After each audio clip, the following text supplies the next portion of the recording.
Dear students, in this session, we will discuss about activity number 4 of textual passage. Activity number 4 जो होती है, it is asked about the grammar examples. 2 examples of grammar for 2 marks. 2 अलग अलग example पूछी जाएगी जो 2 marks के लिए रहेगी. अब देखिए इसमें ग्रामर की जो है किसी भी तरीके की other different types of examples पूछी जा सकती है. जैसे फॉर एग्जाम्पल यहाँ पर हो सकता है कि चेंज द वॉइस के एग्जांपल हो, डायरेक्ट इनडायरेक्ट हो, या use as soon as, no sooner than. और हम तमाम जो ग्रामर की इम्पोर्टेंट जो एग्जांपल्स हैं वो लास्ट सेशंस में अच्छी तरीके से उसको समझ चुके हैं. अगर आपने वो नहीं देखी है वो वीडियोस, तो आप डिस्क्रिप्शन में जो लिंक दी हुई है उस पर जाकर ग्रामर की जो एग्जांपल्स है किस तरीके से हम हल कर सकते हैं उन एक्टिविटी को, वो उसमें तफसील से बताया गया है. आप उसे देखिए और समझिए. यहाँ पर हम सिर्फ ये जानेंगे कि एक्टिविटी नंबर 4 जो होती है वो ग्रामर पर पूछी जाती है, जिसमें 2 एग्जांपल होती है. दो में से दोनों ही आपको जो कंपलसरी हल करनी होती है. और ये क्वेश्चन जो होता है, ये एक्टिविटी, ये 2 मार्क्स के लिए होती है. अब जैसे इसमें हम देख रहे हैं कि एक्टिविटी नंबर 4 है, डू एज डायरेक्टेड, है ना. हिदायत के मुताबिक इसे अमल कीजिए, उसे कंप्लीट कीजिए. द सेंटेंस है is he swept the steps. हाँ, और इम्पोर्टेंट चीज़ यहाँ पर ये याद रखिए कि जो ग्रामर की जो सेंटेंसेस रहेंगी, ये सेंटेंसेस जो है वो टेक्स्ट बुक से जो पैसेज दिया हुआ है, जो सीन पैसेज है, उसी में से लिए जाएंगे. तो हमने जो भी पैसेज पर ये तमाम एक्टिविटीज़ हल की है, उसी पैसेज में से ये सेंटेंस रहेगा. अब यहाँ पर देखिए हिदायत दी हुई है, begin begin your sentence with the steps. यानी यहाँ पर हमें जो सेंटेंस बिगिन करना है द स्टेप्स से. अब देखिए यहाँ पर एक्चुअली ये जो है ये चेंज द वॉइस की ग्रामर की एग्जांपल, लेकिन यहाँ पर हिदायत दी हुई है begin your sentence with the steps. यानी हमारा जुमला हमको जो है द स्टेप्स से शुरू करना है. तो जैसे कि इससे पहले आपको बताया गया है कि it is very important to understand the given instructions.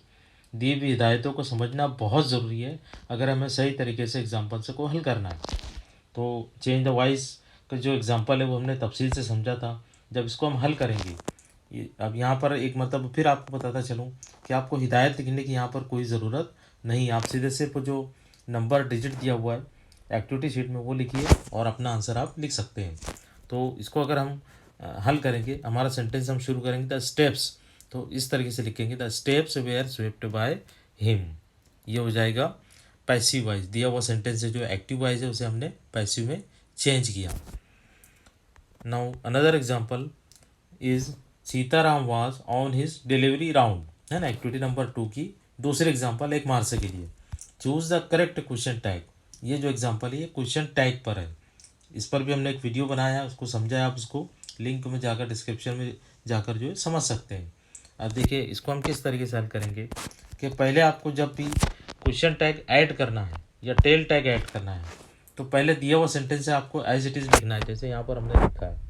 और उसके बाद कॉमा लगाकर इसमें से सही जो ऑप्शन है वो चुनकर हम आगे लिखेंगे. तो यहाँ पर जो सही ऑप्शन है वह वाजंट ही. अभी हम यहाँ उसके डिटेल में नहीं जाएंगे कि इसको किस तरीके से हल किया गया है, क्योंकि हम यहाँ सिर्फ ये देख रहे हैं कि एक्टिविटी जो स्टेप बाय स्टेप आप कैसे आपको हल करनी है, उसके लिए कितना वक्त लेना है और उसको लिखने का तरीका क्या रहना चाहिए, ये हम यहाँ पर समझ रहे हैं. तो उसकी अगर इसको आपको तफसील से समझना है तो डिस्क्रिप्शन में लिंक दी हुई है टेल टैग की, उस पर जाकर आप ग्रामर के उस एग्जांपल को हल कर सकते हैं. तो इस तरीके से हम ग्रामर की एग्जांपल हल करेंगे. और लास्ट क्वेश्चन जो होता है about the passage, it is about personal response. और पर्सनल रिस्पॉन्स का जो क्वेश्चन होता है, इसमें जो क्वेश्चन पूछा जाता है उसका आंसर हमें 2, 3 या 4 सेंटेंसेस में लिखना होता है. और ये भी जो होता है ये अदर एक्टिविटीज़ की तरह it is asked for 5 marks. और इसका जवाब हमें सेंटेंसेस में लिखना होता है. इसमें जो जनरली जो 2 क्वेश्चंस पूछे जाते हैं. और जैसे यहाँ पर दिया हुआ है what makes you angry and what do you do then. अब देखिए ये जो क्वेश्चन होता है ये कहीं ना कहीं रिलेटेड होता है पैसेज से, लेकिन इसका आंसर हमको पैसेज में नहीं मिलेगा, because it is personal response. यानी हमारे अपने ज़ाती तासुरात, अपनी सोच, अपनी थाट्स को यहाँ पर एक्सप्रेस करना होता है. तो क्वेश्चन पूछा गया है कि व्हाट मेक्स यू एंग्री, तो उसका एक सैम्पल आंसर हम यहाँ पर आपको बता रहे हैं कि उसको हम कैसे लिखेंगे. I become angry when someone disrespect elders. मैं एंग्री हो जाता हूँ, मुझे गुस्सा आता है जब कोई बड़ों की रिस्पेक्ट नहीं करता है, तो ये है हमारा एक ज़ाती ख्याल है। Then what do you do है, तब आप क्या करते हैं, तो हमने यहाँ पर लिखा है कि I always try to advise everyone to respect elders, यानी मैं हमेशा कोशिश करता हूँ कि मैं एडवाइस दूँ अपने जो उन लोगों को जो बड़ों की रिस्पेक्ट नहीं करते हैं उन्हें। I always try to advice, मैं हमेशा ये एडवाइस देने की कोशिश करता हूँ एवरीवन, हर किसी को, टू रिस्पेक्ट एल्डर्स, कि वो बड़ों की इज्जत करें। तो एक सैंपल यहाँ पर दिया हुआ कि इस तरीके से हम अपनी पर्सनल जो रिस्पॉन्स है उसके ऊपर हम आंसर लिख सकते हैं। It may be 2 and 3 sentences.